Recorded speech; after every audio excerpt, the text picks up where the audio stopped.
Ooh, I'm so excited, guys. Guess what? My package came. It's been like a week and a half. Let me show you what I got. Check it out. So I have everything I need to finish this manual swap. So I've got the pressure plate and the clutch and also the flywheel. So as you can see, these have a decent amount of surface rust, but there's not necessarily any scarring going on the surface of this pressure plate, neither on the surface of the flywheel. So on Saturday, I'm gonna be taking this to one of the local shops around me, and he's gonna let me do some sandblasting on it just to get off the surface rust. And if there ends up being some bad scarring or any hot spots like that, we're gonna take it down a little bit on the machine. So, yeah.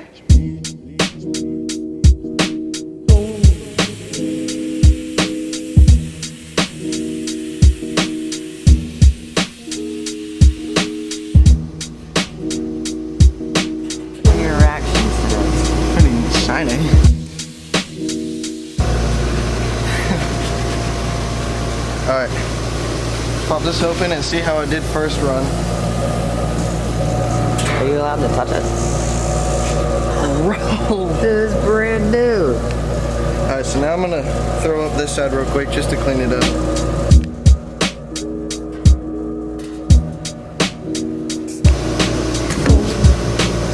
That was sick!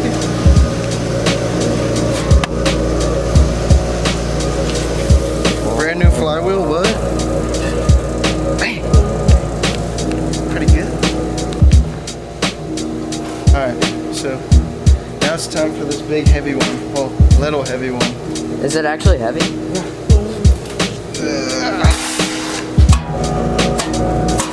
Might just throw you in there and sandblast you. What? Well, it's sandblast you. Get in there. No. Come out good as no.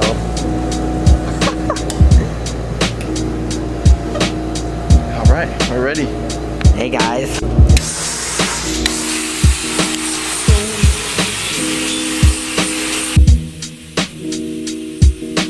So cool. I guess actually that cool.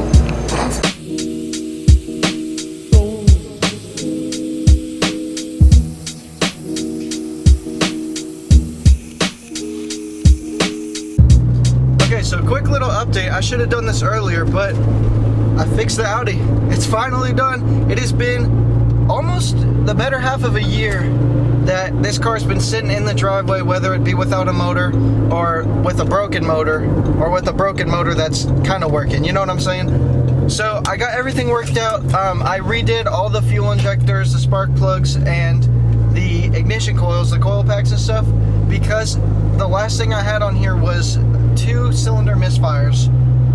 That's what was throwing the engine code. It still has a check engine light, but it's just for like misreading because a lot of these sensors aren't reading correctly. Like it's saying I have bad oil pressure, but I also have a manual oil pressure gauge that says I'm running really good oil pressure. So it's mostly just it not being able to like communicate correctly. But other than that, the car is great. It's fully functional as what it used to be, and it's honestly just a blast to drive. So yeah, that's a little update, but this thing's freaking sick. Alright, so huge shout out again over to Gary at B&B Industries for hooking us up and letting us use his machines to get these all done, because honestly, this looks brand new and I can't wait to throw it in the car.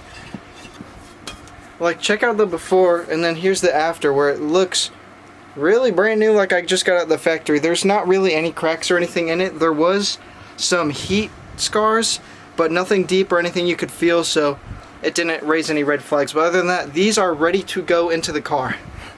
Alright, so yesterday when I was on the way home, I picked up everything else I need for this manual swap, which includes the clutch cable and then some transmission fluid to make sure we don't run it dry. With that being said, I think it is ready to go.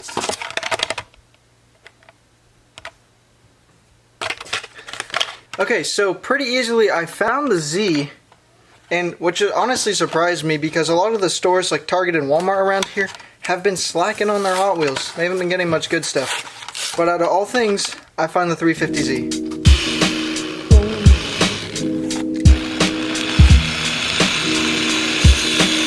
Alright, so now that the whole car is taken apart, I'm going to be painting the interior black. This, obviously the Nardo Gray that he's doing, and then the wheels black, and then I'll add some tint on here and his windshield banner if I can. And then, let's see, oh, this one doesn't have any cool exhaust on it. So I'm gonna put some chrome exhaust pipes on there, like the ones he has on his car. Alright, so I put some brake fluid on there because that just eats off that top layer, and that's all I really need gone. You can see how there's no more of the police stuff on there anymore, and it's all just kind of off. But if you throw some brake fluid on there, it'll take off that top layer, and then you're good to paint it. Okay, so I can't find my gray that I got for this. So he's getting white, because his car's already white, so.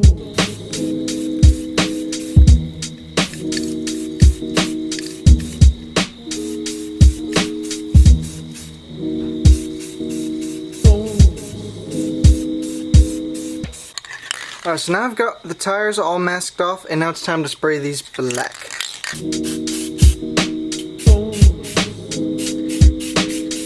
Okay, so a while ago, back when I originally engine swapped this, I'll insert the clip here. Okay, so I have one last resort, and it's gonna be kind of redneck, but honestly I'm thinking it'll work. I'm gonna make a switch that'll use the battery to jump this, so I'll put the key in the ignition, turn it on like the car's driving, and then flip the switch to turn the starter on, and that should turn the motor over, because I tested all the fuses in here and they were all good except for the engine, the starter relay. So what this is doing is pretty much bypassing the starter relay and going straight to the starter to start the motor. So we'll see how this goes.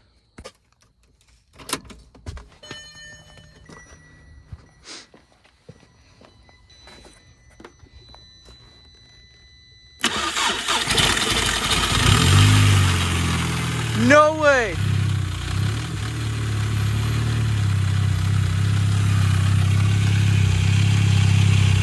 Yo! The Audi's back! Woohoo!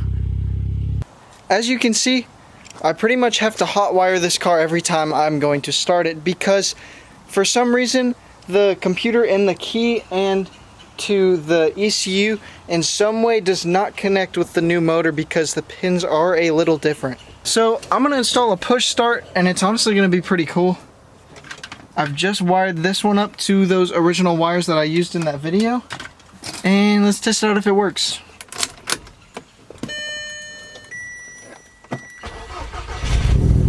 Look at that. Alright, so it works really good. So now I'm going to find a place to install it and then do so. Originally I was thinking like right here, so when you go to turn it, or you put it in, turn it, and then click the button, hold it down, and it'll start. I think this will be the best bet for it, and you're not really going to be able to see it, so people can't tell that it's really there until you have to start it. Okay, so I've pulled the bottom part out, and now I just got to mock up some measurements, and we should be good to throw it in there. Alright, so I just drilled out the hole. It's not too bad. Let me go grab it and make sure that this will fit. It looks pretty good.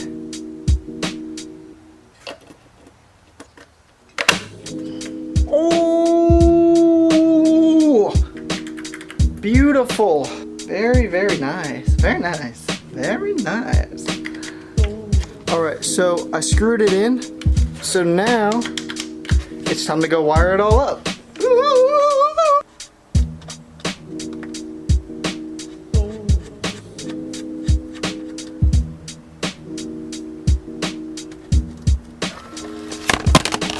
I just put in all the last screws, and it looks really good. Oh, that's so cool. Alright guys, so that will be it for today's video. Thank you so much for watching it and sticking around for my channel. I'm really trying to grow it and go along this path of making cool videos for you guys. But stay tuned, because next week's video, I'm about to clean out the garage so I can get the Volvo in there, and I'm going to be swapping it throughout the week.